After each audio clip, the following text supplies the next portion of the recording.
musical Hamilton, Philip Hamilton, filho de Alexander, o protagonista da peça, é morto num duelo no segundo ato. Porém, foi assim mesmo na vida real? Quais as diferenças da história para a peça? É nisso que a gente vai abordar nesse vídeo. O assassino do jovem Hamilton foi George Eaker, advogado com 27 anos na época, que trabalhou com Burr e era visto como um jovem em ascensão com uma ótima oratória. Por isso, foi convidado pela cidade de Nova York a discursar no dia 4 de julho, em comemoração à independência americana. Eaker fez um discurso sobre patriotismo, atacando os federalistas e a Hamilton. O discurso foi muito bem aceito pelo público, mas incomodou talvez até mais do que deveria os federalistas, Philip Hamilton, filho de Alexander, e mais do que isso, outra peça importante na história, Steve Price, amigo do jovem Philip. Assim, as coisas seguem como na peça. Philip e Steve foram tirar satisfações de Eaker dentro de um teatro e logo se armou o barraco, trocas de ofensas e tudo mais. Assim, ambos aceitaram duelar. Só que diferente da peça, Eaker marcou um duelo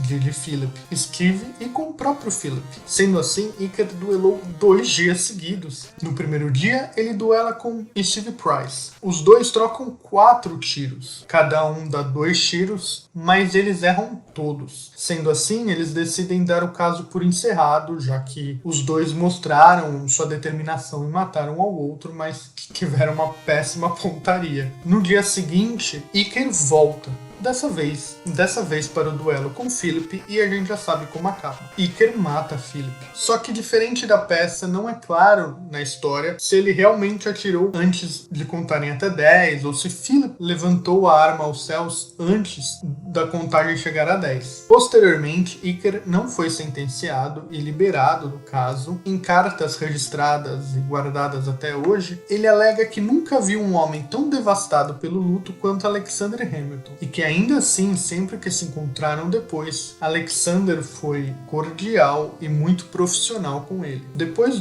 desses 2 duelos, Eaker seguiu na vida pública, se tornou bombeiro e morreu 4 anos depois, acometido por uma forte pneumonia e ganhando até uma medalha de honra por seus méritos feitos como bombeiro. Já na família Hamilton, esse duelo repercutiu muito mais do que mostra na peça. Quando Philip morreu, Eliza estava grávida, teve que passar tudo isso no meio da gestação, logo após um primeiro escândalo público americano sobre traição. Como se as coisas já não fossem difíceis o bastante para ela. A filha do casal, no qual a peça comenta levemente da sua existência, era muito apegada ao irmão Philip. Com 17 anos na época, ela não lida bem com a morte do irmão e tem um colapso mental. Até hoje, os historiadores não sabem dizer o que ela teve, mas segundo os relatos, ela nunca mais conseguiu viver normalmente, se tornando dependente da família. Ela não aceitava a morte do irmão e falava como se ele estivesse vivo ainda,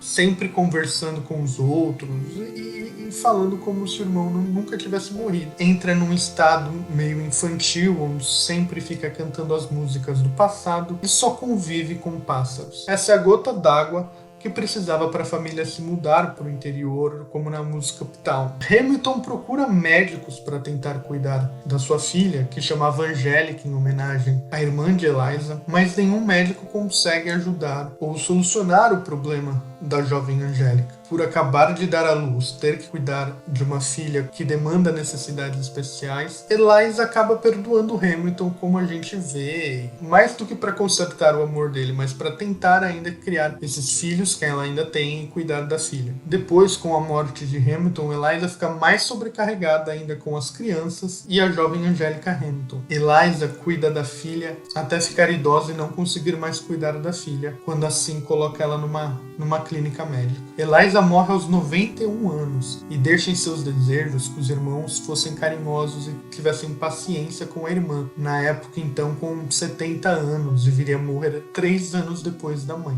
O escândalo público no qual Alexander joga a família acaba sendo devastador. O duelo contra Philip só piora tudo, mas mostra a força de Eliza em superar os percalços que a vida coloca diante dela, transformando nela quase a verdadeira protagonista da peça e da história. Afinal, ela ainda lutaria até o fim da sua vida para a memória de Hamilton ser trazida à tona, já que com o passar do tempo e com a ascensão dos outros pais fundadores, Hamilton virou quase uma caricatura e caiu em segundo plano. Essa é a história do duelo de Philip e em breve eu pretendo fazer um vídeo só sobre Eliza. Espero que tenha gostado dessa curiosidade e até a próxima.